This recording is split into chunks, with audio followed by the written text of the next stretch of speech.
First time দেখলে মনে হতেই পারে আমি মোমবাতির জায়গায় কেকে আগুন ধরিয়ে দিতেছি। যাক, এটা বোঝাই স্বাভাবিক। এই কেক নাকি আবার ট্রেন্ডিং এ চলতেছে। এই কেকটার নাম হলো ফায়ার কেক।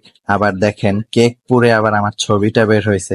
এই ছবি নাকি আবার ইটেবল। মানে ক্রিয়েটিভিটি কত প্রকার তা কেকের ডিজাইনটা দেখলেই বুঝতে পারবেন। আবার দেখেন, আমার জন্ম তারিখ, মানে আমার জন্ম তারিখ না, আমার পেজের জন্ম তারিখটা উল্লেখ করে দিছে। এই ক্রিয়েটিভিটি ওয়ালা কেকটা কোথা থেকে এসেছে সেটা বলতেই ভুলে গিয়েছি। যাই হোক, এই কেকটা এসেছে ফুডিজ থেকে।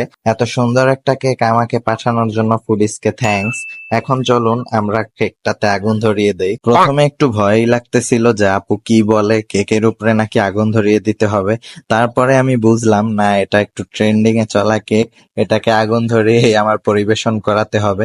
যাই হোক, আপনারা যদি এই কেকটা নিতে চান আপনারা আপুর পেজে যোগাযোগ করতে পারেন। পেজের লিংক আমি কমেন্ট বক্সে দিয়ে দিব। আগুনটা ধরানো শেষে আমি দেখলাম আমার ছবিটা সুন্দর করে কেকের ভিতরে দিয়ে দিয়েছিল। তো আমি এক্সপেক্টই করিনি এই আগুন ধরানোর পরে আমি ভিতরে আর একটা সারপ্রাইজ পাবো। এরপরে কেকটা আস্তে করে কেটে ফেললাম। আর কেকটা কাটার সময় মনে হচ্ছিল কেকটা অনেক সফট ছিল।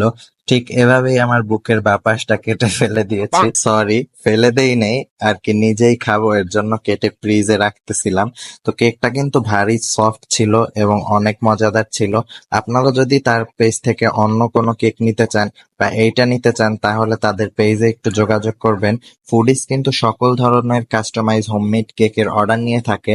আর তাদের কেকগুলো কিন্তু অনেক প্রিমিয়াম হয় আর অনেক রিজনেবল হয়।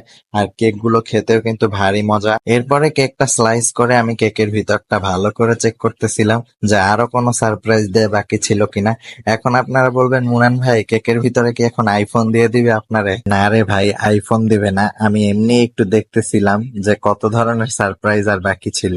যাই হোক, কেকটা কিন্তু আমি সুন্দর করে একটু একটু করে নিয়ে নিচ্ছিলাম যে কেমন হয়েছে কেকটা, আদৌ স্বাদ হয়েছে কিনা।